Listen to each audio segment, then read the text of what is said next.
Меня, наверное, все спрашивают, почему я хожу вот с плакатом на пикеты. Но это важно для нас, для всех, для каждой народности это важно. Это не только вот код, как говорится, код языка или что-то, знак общения, энергетика, говорят. Это вселенная, это организм. А народности в этой вселенной – клетки.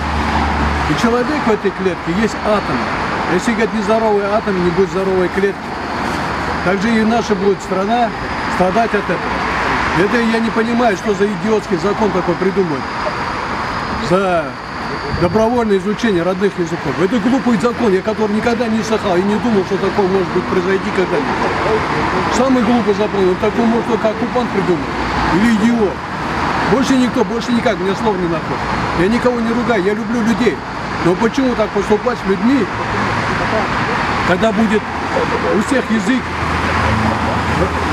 и то будет стабильна наша страна, наша Родина. Зачем лишать людей патриотизма? Это стержень. Сколько можно говорить об этом? Вы нарушаете закон Вселенной, закон космоса нарушаете.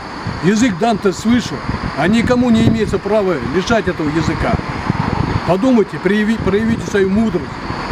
Депутаты, я думал, что вы мудрые. Но если вы не мудрые, далось с этих мест уходить на пора давно.